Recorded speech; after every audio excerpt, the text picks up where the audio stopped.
evolução de enredo. A evolução de enredo ela é bacana porque às vezes ela exige um pouco menos do jogador e do narrador. Porque ela tem a ver com a história.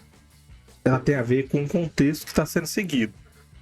Então, tudo que foi feito na aventura, como o Marcelo falou das consequências, tudo que aconteceu na história vão levar a novos acontecimentos.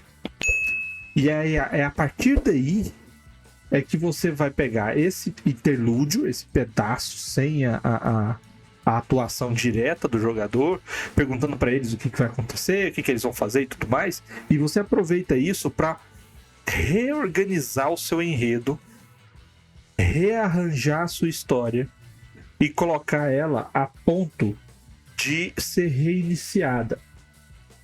Deixa eu só ver um negócio aqui. É porque eu não posso evoluir demais, senão eu vou entrar senão eu vou entrar em outros temas.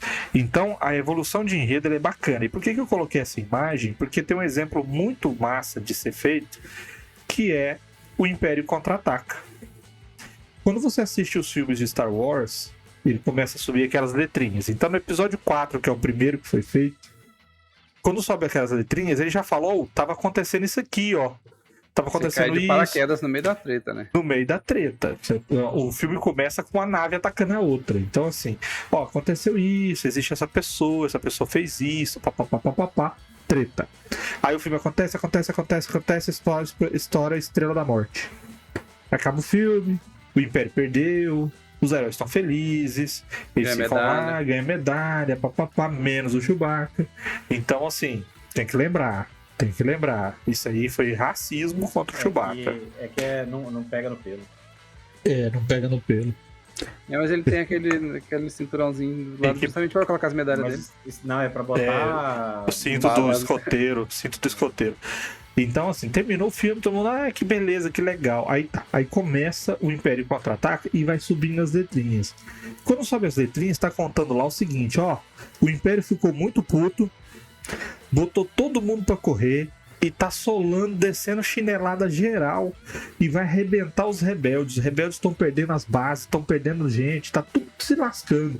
Por quê? Porque depois que estourou a Estrela da Morte, o Imperador ficou putinho, né? Putin, que é da mesma família do russo lá, ele ficou putinho e porque não pode falar palavrão, não pode. Então, foi andar de avião, né? Foi andar de avião e aí e aí o Imperador botou toda a força que ele tem em cima dos rebeldes, porque agora ele vê os rebeldes como uma ameaça. Isso aí é a evolução do enredo. Mas fala assim, mas e os personagens, como eles se encaixam nisso? Bom, isso aí é outro assunto que vai vir mais à frente. Mas agora é a evolução da história. É a partir da evolução da história que você vai atacar o que vai acontecer mais adiante. Mas é importante você, além de fazer o crescimento pessoal dos personagens, também se preocupar com o engrandecimento e evolução do seu enredo. Uma outra mídia que também segue essa premissa aí de entre um e outro é a saga do Harry Potter, mas mais especificamente os livros. Eu acho que nos filmes nem tanto. Porque na saga do Harry Potter, cada livro é um ano letivo dele em Hogwarts. E aí, entre um ano e outro, tem as férias. E as férias normalmente é quando o Harry volta para o mundo real, né? Volta para casa dos tios. E normalmente no primeiro capítulo ali do próximo livro, fala o que aconteceu nas férias dele. Normalmente o primeiro capítulo é justamente para contextualizar o que aconteceu nas férias, o que ele fez nas férias enquanto o resto do mundo bruxo todo estava girando. Ele estava isolado ali na casa dos tios dele. E aí, eventualmente, no decorrer do desenvolvimento da história, coisas mais importantes vão acontecendo entre um interlúdio e outro. Mas é também uma maneira que usa o downtime das férias escolares para poder evoluir o enredo dele. E eu acho que tem dois pontos relevantes aí. Eu acho que aquilo que eu falei sobre consequências entra nisso, ou seja, parte do processo de evolução do enredo é você levar em conta as consequências do que as pessoas fizeram ou deixaram de fazer, né?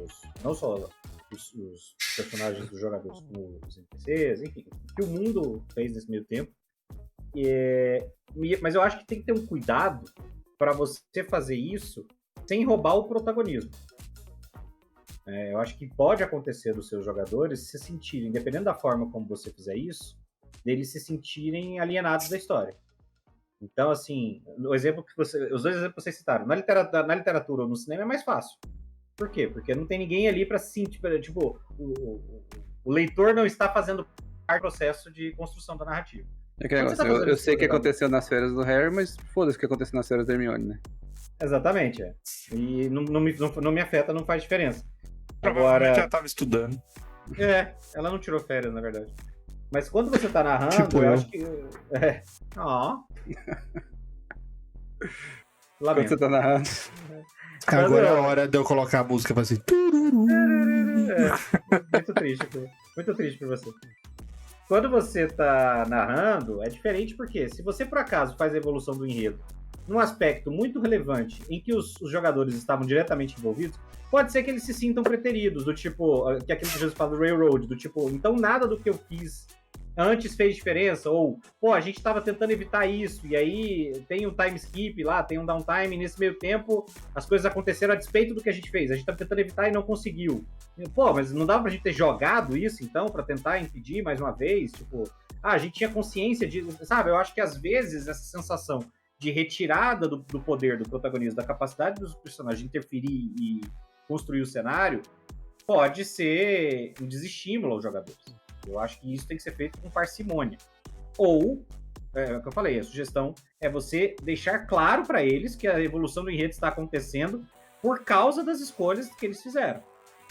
Quando vocês decidiram não salvar o protagonista, o fulaninho, o que aconteceu foi que o pai do fulaninho ficou puto. E o pai do fulaninho era o Lorde. E aí ele passou a oprimir as pessoas do vilarejo. E parte do processo de opressão dos vilarejos levou parte do vilarejo a se tornar um culto, porque era a única forma que eles tinham de lutar contra a opressão, etc. Então esse culto existe por causa de vocês. Vocês fizeram isso. Vocês são os responsáveis diretos por este culto que agora está sacrificando todas as crianças da vila. Caralho. Exatamente. Então eu acho que isso pode dar um pouquinho de... Tenham consciência de que vocês estão fazendo, o enredo evoluiu em parte por causa do que vocês fizeram ou deixaram de fazer. Isso talvez reduza um pouco essa sensação de perda de protagonismo.